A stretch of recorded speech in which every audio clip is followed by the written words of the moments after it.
Assalamualaikum warahmatullahi wabarakatuh. Apa kabar sahabat Nadio Alvaro semuanya? Mudah-mudahan kita semua dalam lindungan Allah Subhanahu wa Ta'ala dan dilancarkan rezekinya. Amin ya Rabbal Alamin. Selamat datang kembali di channel Nadio Alvaro.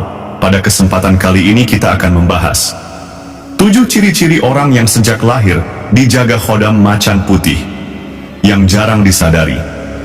Lantas apa saja ciri-cirinya? Untuk mendapatkan jawabannya, simak terus video ini sampai selesai agar sahabat semuanya tidak salah memahaminya. Terima kasih. Pernahkah kamu bertanya, mengapa ada orang yang sejak kecil hidupnya terasa berbeda? Bukan karena lebih kaya, bukan karena lebih pintar, bukan pula karena lebih beruntung, tetapi karena cara semesta memperlakukan mereka tidak pernah sama. Sejak kecil, hidup mereka seperti selalu berada di antara dua dunia. Sering jatuh, namun tidak pernah benar-benar hancur. Sering terancam, namun selalu ada jalan keluar. Sering sendirian, namun jarang benar-benar merasa sendiri. Dalam dunia hikmah tua, orang-orang seperti ini disebut sebagai manusia yang berada dalam penjagaan. Penjagaan yang tidak kasat mata, tidak bisa difoto, tidak bisa dipamerkan, namun dampaknya mengiringi setiap fase hidup, dari masa kanak-kanak, remaja, hingga dewasa. Dan salah satu bentuk penjagaan yang paling sering disebut, namun juga paling banyak disalahpahami, adalah penjagaan khodam macan putih. Bagi sebagian orang, macan putih hanyalah mitos. Bagi sebagian lain, ia hanyalah simbol. Namun dalam tradisi hikmah Nusantara, macan putih bukan sekadar hewan gaib. Ia adalah perlambang penjagaan, wibawa, kesetiaan, dan kekuatan yang tidak suka menampakkan diri. Macan putih tidak berjalan di depan, ia berjalan di sekelilingmu. Ia tidak berbicara, ia memperingatkan melalui rasa, melalui mimpi, melalui kejadian-kejadian aneh yang baru terasa maknanya setelah bertahun-tahun berlalu. Yang membuat topik ini menjadi dalam adalah satu hal. Orang yang sejak lahir dijaga, hampir selalu tidak sadar bahwa dirinya dijaga.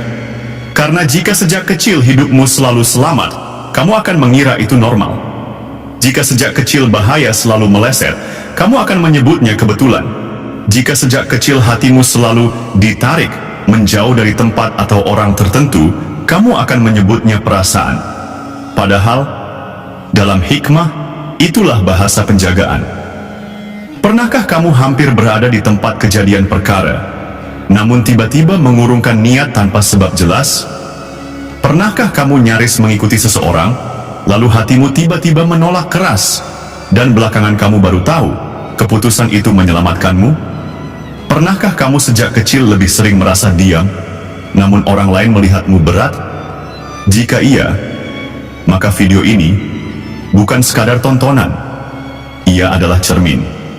Karena malam ini, kita akan membuka pembahasan tentang 7 ciri-ciri orang yang sejak lahir dijaga khodam macan putih yang jarang disadari. Bukan ciri yang membuatmu terlihat sakti, namun ciri yang sering membuat hidupmu terasa lebih berat, lebih sunyi, dan lebih dalam. Sebab dalam tradisi hikmah, semakin kuat penjagaan seseorang, semakin besar pula proses pembentukan jiwanya. Orang-orang ini sering tidak diberi hidup yang mudah. Mereka diberi hidup yang membentuk. Mereka sering tidak diberi jalan yang lurus. Mereka diberi jalan yang menempa. Karena penjagaan bukan berarti dimanjakan. Penjagaan berarti dipersiapkan. Dan yang lebih menarik, banyak orang baru menyadari tanda-tandanya setelah mereka melewati sakit besar, kehilangan besar, atau runtuhnya dunia kecil mereka. Baru di titik itu, mereka menoleh ke belakang dan menyadari satu hal. Seharusnya aku sudah hancur, tapi entah kenapa, aku masih di sini. Maka jika kamu termasuk orang yang sering merasa, aku tidak tahu kenapa, tapi hidupku seperti selalu diarahkan, atau aku sering merasa ada yang menuntun, namun tidak pernah menampakkan diri, maka bertahanlah sampai akhir video ini. Karena 7 ciri yang akan kita bahas, bukan untuk membuatmu merasa istimewa, tetapi untuk membuatmu lebih sadar, lebih hati-hati, lebih rendah hati, dan lebih mengerti mengapa hidupmu tidak pernah benar-benar biasa. Kita akan mulai dari ciri pertama, yang hampir selalu muncul sejak masa kanak-kanak, namun paling sering diabaikan. Mari kita mulai dari yang pertama.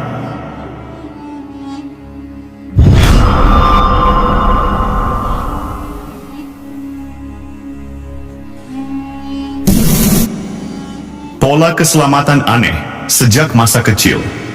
Dalam dunia hikmah, ciri pertama orang yang sejak lahir berada dalam penjagaan bukanlah kemampuan, bukan pula tanda-tanda kesaktian, melainkan sebuah pola hidup.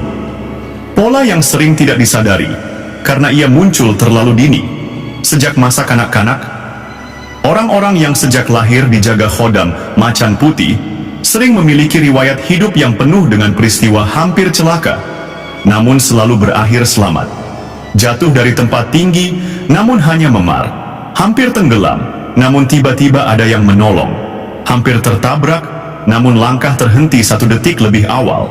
Hampir salah jalan, namun ada sesuatu di dalam hati yang memaksa untuk berbalik arah.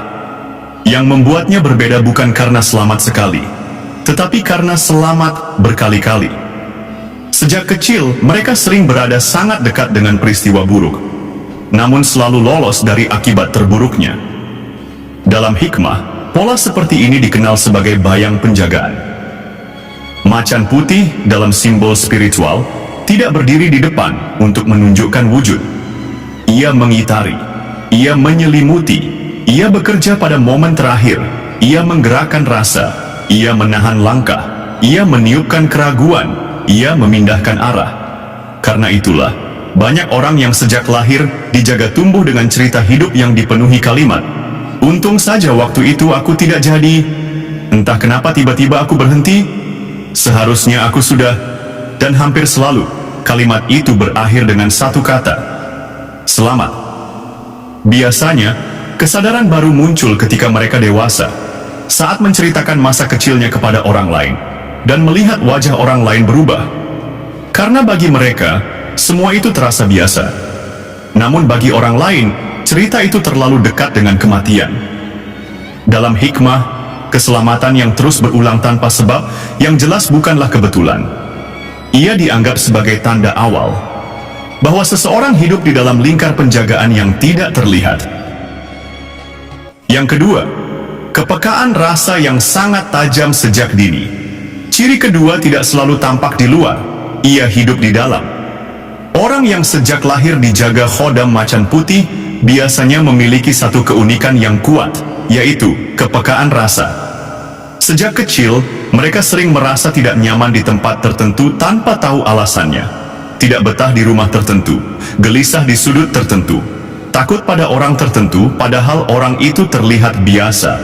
Atau sebaliknya, mereka merasa sangat tenang di tempat sepi, di alam terbuka, di malam hari, di dekat orang-orang tertentu yang bahkan belum lama mereka kenal. Dalam hikmah, macan putih dikenal sebagai penjaga wilayah dan getaran. Ia peka terhadap ancaman, peka terhadap niat, peka terhadap perubahan yang belum tampak secara fisik, dan kepekaan ini sering memantul ke dalam jiwa orang yang berada dalam penjagaannya. Akibatnya, orang-orang ini sering memiliki sifat mudah menangkap suasana, mudah membaca emosi, tidak tahan kepalsuan, cepat lelah di keramaian, namun justru kuat di kesunyian.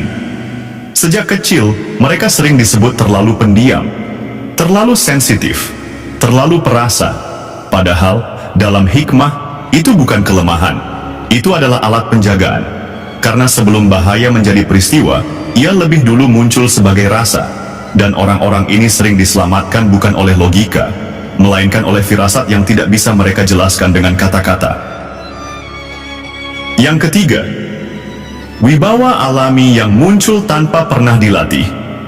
Ciri ketiga biasanya mulai terasa ketika mereka beranjak remaja atau dewasa. Mereka tidak merasa dirinya istimewa, tidak merasa memiliki kekuatan, tidak merasa berbeda, namun lingkungan merasakannya. Mereka bisa diam, tetapi suasana menjadi lebih tenang.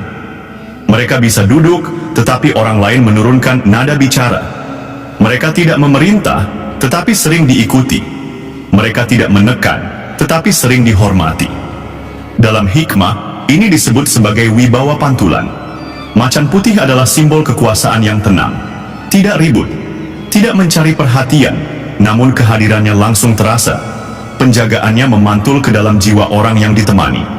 Itulah sebabnya orang-orang ini sering disegani tanpa usaha, dipercaya tanpa promosi, dijadikan tempat bersandar tanpa menawarkan diri. Bahkan hewan sering lebih jinak kepada mereka. Anak kecil lebih mudah patuh. Orang yang sedang bermasalah lebih mudah terbuka. Dan yang menarik, orang yang menyimpan niat buruk sering tidak betah berlama-lama di dekat mereka. Dalam hikmah, wibawa alami dianggap sebagai jejak kehadiran penjagaan. Karena wibawa sejati tidak dibentuk oleh kata-kata, ia muncul dari dalam. Yang keempat, dunia mimpi dan batin yang aktif sejak masa kecil. Ciri keempat adalah ciri yang paling sering dialami, namun paling jarang dibicarakan, karena ia terlalu pribadi dan terlalu dalam. Orang yang sejak lahir dijaga khodam macan putih biasanya memiliki dunia batin yang hidup.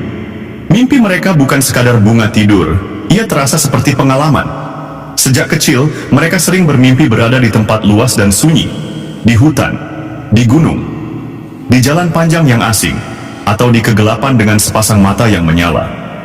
Terkadang, mereka hanya berdiri sendiri dalam mimpi, tidak melakukan apa-apa. Namun ada rasa kuat, seolah tidak sendirian. Dalam hikmah, mimpi adalah jalur halus, dan bagi orang-orang tertentu, jalur ini lebih terbuka. Karena ketika tidur, akal melemah, ego diam, dan rasa berbicara. Banyak orang yang sejak lahir dijaga sering terbangun dengan perasaan aneh, terkadang berat tanpa sebab, terkadang tenang tanpa alasan, terkadang disertai dorongan kuat untuk menghindari sesuatu. Dan anehnya, dorongan itu sering menyelamatkan hidup mereka di kemudian hari. Dalam hikmah, mimpi yang membentuk arah hidup bukanlah bunga tidur. Ia adalah salah satu bahasa penjagaan yang paling lembut, namun paling jujur. Yang kelima, sering mengalami ujian hidup yang berat, namun selalu bangkit kembali. Ciri kelima justru sering membuat banyak orang salah paham. Karena orang yang sejak lahir dijaga khodam macan putih, jarang diberi hidup yang benar-benar mudah. Mereka sering tidak tumbuh di jalan yang datar, namun di jalan yang terjal. Sejak kecil, hidup mereka sering diwarnai dengan kehilangan, kekurangan, kekecewaan, atau keadaan yang memaksa mereka menjadi dewasa lebih cepat. Dalam hikmah, penjagaan bukan berarti dimanjakan. Penjagaan berarti dipersiapkan. Macan putih bukan simbol kelembutan, ia simbol ketahanan, kewaspadaan, dan kekuatan jiwa. Karena itu, orang yang dijaga sejak lahir sering dibentuk melalui ujian, usaha yang runtuh, hubungan yang hancur, pengkhianatan, kehilangan orang tercinta, atau fase hidup di mana dunia mereka seperti diruntuhkan. Namun yang aneh, mereka hampir selalu bangkit. Tidak selalu cepat, tidak selalu kuat, namun selalu kembali berdiri. Ada daya di dalam diri mereka yang menolak untuk menyerah sepenuhnya. Ada bagian dari jiwa mereka yang selalu mendorong untuk bertahan. Dalam hikmah, ini disebut sebagai napas penjagaan, sesuatu yang menjaga api hidup agar tidak benar-benar padam. Banyak orang yang sejak lahir dijaga baru menyadari ciri ini ketika menoleh ke belakang dan berkata, "Aku tidak mengerti bagaimana aku bisa melewati semua itu." Dalam hikmah, kemampuan untuk selalu bangkit setelah runtuh bukan hanya ketahanan mental. Ia adalah salah satu tanda bahwa seseorang tidak dibiarkan berjalan sendirian di titik tergelap hidupnya. Yang keenam, kehadiranmu sering menenangkan atau mempengaruhi lingkungan. Ciri keenam biasanya lebih dirasakan oleh orang lain daripada oleh dirinya sendiri. Orang yang sejak lahir dijaga khodam macan putih sering tidak merasa dirinya membawa pengaruh apa-apa, namun lingkungan merasakannya. Saat mereka datang, suasana sering berubah. Yang ribut menjadi lebih tenang, yang panas menjadi lebih dingin, yang tegang menjadi lebih terkendali. Orang-orang sering tanpa sadar lebih jujur di dekat mereka, lebih mudah bercerita, lebih mudah terbuka. Dalam hikmah, ini terjadi karena macan putih adalah simbol penjaga wilayah. Ia menstabilkan, ia menekan kekacauan, ia menanamkan rasa aman. Penjagaan ini memantul ke dalam diri orang yang ditemani. Itulah sebabnya banyak orang yang sejak lahir dijaga sering tanpa sengaja menjadi tempat curhat, penengah konflik, atau sosok yang kehadirannya dicari saat keadaan tidak menentu. Bahkan dalam diam, mereka sering membawa efek tenang, efek aman, efek terkendali. Dan yang menarik, orang yang berniat buruk sering merasa tidak nyaman di dekat mereka, entah menjadi gelisah, ingin menjauh, atau tidak betah berlama-lama. Dalam hikmah, jika kehadiran seseorang sering menenangkan tanpa ia berusaha, itu dianggap sebagai salah satu tanda bahwa di sekelilingnya ada penjagaan yang aktif. Yang ketujuh, pada titik tertentu hidupmu, kamu akan dipanggil untuk menyadari jalan batin. Ciri ketujuh adalah ciri yang paling dalam dan hampir selalu muncul setelah seseorang melewati fase hidup yang berat. Orang yang sejak lahir dijaga khodam macan putih biasanya akan mengalami satu masa di mana seluruh cara hidup lamanya terasa runtuh. Apa yang dulu menarik menjadi hampa. Apa yang dulu dikejar terasa kosong. Apa yang dulu dianggap penting tiba-tiba kehilangan makna. Dalam hikmah, ini disebut sebagai fase panggilan. Panggilan untuk menoleh ke dalam. Panggilan untuk berhenti hanya hidup di luar. Panggilan untuk mengenal diri dan jalan batin.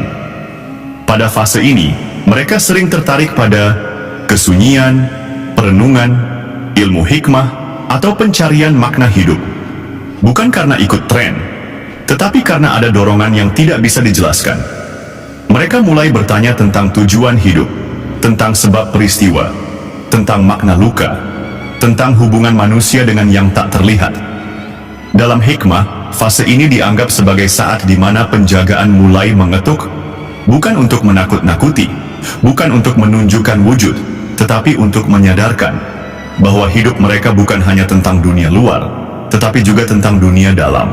Dan banyak orang yang sejak lahir dijaga mengatakan hal yang sama ketika sampai di fase ini, seolah-olah hidupku diarahkan ke sini. Dalam hikmah, kesadaran seperti ini bukan akhir, ia adalah awal. Awal untuk hidup lebih hati-hati, lebih rendah hati, lebih selaras, dan lebih sadar bahwa sejak awal mereka tidak pernah benar-benar berjalan sendirian. Sampai di titik ini, mungkin sebagian dari kalian mulai terdiam, bukan karena takut, tetapi karena beberapa penjelasan terasa terlalu dekat, terlalu mirip dengan hidup yang pernah kalian jalani. Karena ciri-ciri orang yang sejak lahir dijaga memang tidak datang sebagai tanda yang terang. Ia hadir sebagai peristiwa, sebagai rasa, sebagai pola hidup yang baru dipahami setelah kita cukup dewasa untuk menoleh ke belakang.